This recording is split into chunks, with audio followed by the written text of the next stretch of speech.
Hey, this is Mark coming to you from Baker's Green Acres. Today's the 3rd of May, 2018, and I want to continue a little bit more on the video that I started the day before yesterday when I got these new chickens. These are pullets. They're Isa Browns, and I traded a neighbor of mine that does eggs. He does a lot of eggs for these, for something that I had a lot of, junk bread.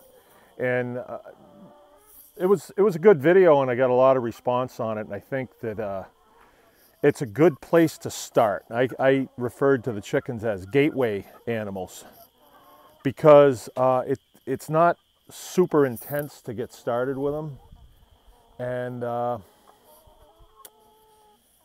they're a lot of fun. They're going to give you eggs.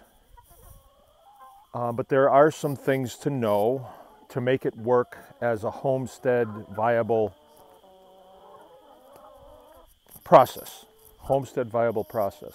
What's the acronym for that?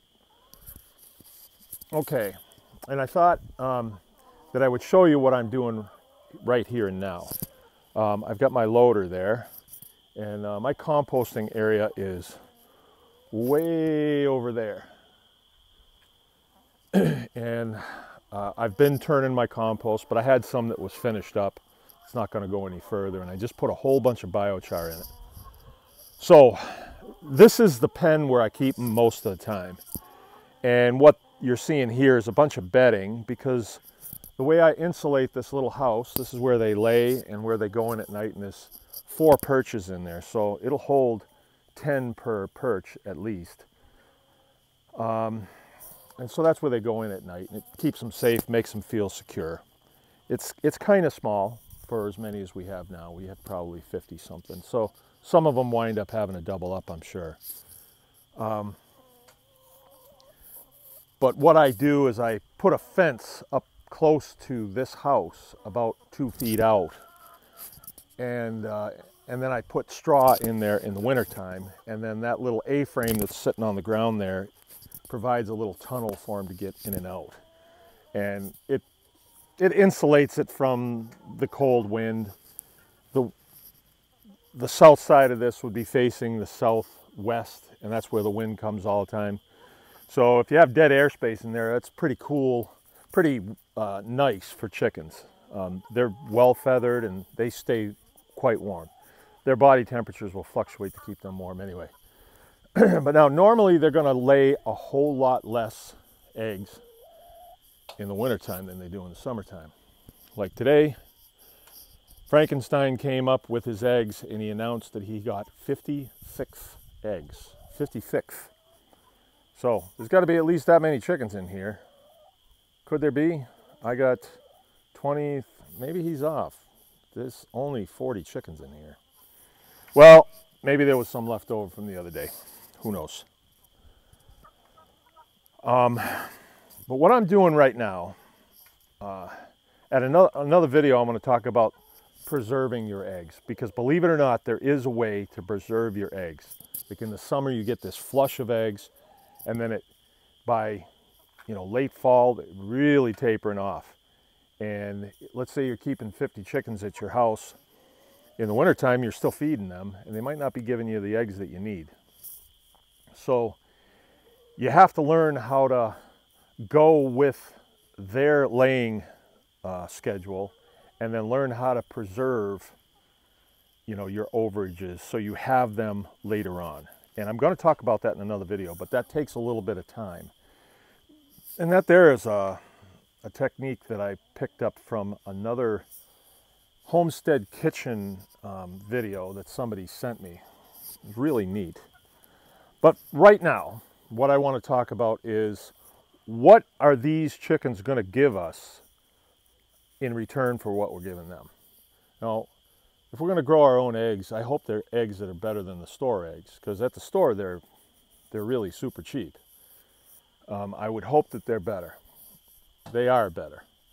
But let's work at stacking the deck to make sure they're a lot better, right? If we're going to eat eggs, let's make them a lot better. I eat 4 of them every morning for breakfast. I've been doing that for a long time. It's because we have so many. And I just get used to them. I like them. Don't like pancakes that much. I like eggs. So what I got going here is I got a bucket of compost. And in that compost is a whole bunch of biochar. Now they're not overly interested in right now because the sun's going down. So they're starting to kind of clump up right there. And I'm wondering if these guys are actually going in the house at night. I haven't come to check, and they've been here for a while. But I will be checking tonight. And if they don't, I'll just carry them over, put them in the house. They'll wake up there in the morning and say, oh, this was fun. Well, let's come back tomorrow night. So I'm going to dump compost in small piles all the way around the inside of the pen here. And that's going to put a lot of biology in here that they wouldn't get otherwise.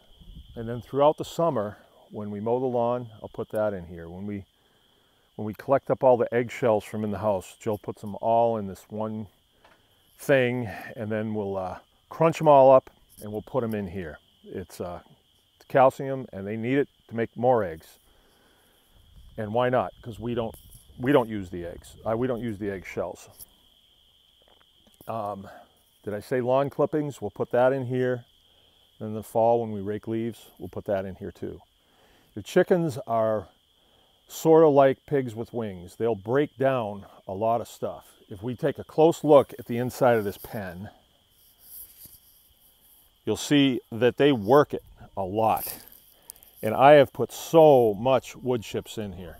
And look at, they just dig it around, and then they manure into it. So a lot of times you see a chicken yard and it's just really hard packed, and you never want to get there because you might as well just have them on a concrete floor. You really want the biology that's in this ground here to just flourish. And it can, because they're going to stir it around. They're going to add to it. But then we want to add on the front end in what we give the chickens to eat. And then it goes through their system. There's another technology too that I should bring up. But maybe I will just get a friend of mine to do a video on it, because he's actually done it. Where he has a gate that he can get into his chicken area, and he builds a compost pile right in the chicken area. And the biology that's in that feeds them. And he's used something like, I don't know, something like 25% less feed because of that. Now that would be good for me because I do a lot of composting. If I was able to get in here with my loader and do stuff like that. I'm going to think about it. It wouldn't be too difficult for me to put a door in here. All right, so your chicken yard, it's your gateway. There's a lot to this, and there's a whole lot of sustenance here. These animals will give you, I don't know how many eggs a chicken has, but I do know this. They have every egg that they're ever going to lay is in them when they're born. Same as a woman. Every one of those eggs can be sustenance for you and your family. And then, when she quits laying the eggs, you can stew the chicken. Which is kind of mean. We don't do that to our wives when they quit giving us children, but I guess we could. And the stewed chicken, I'll let Jill take that one up. But that's a really good source of food as well. Okay? Okay, this is Mark from Baker's Green Acres. Remember, anyone can farm.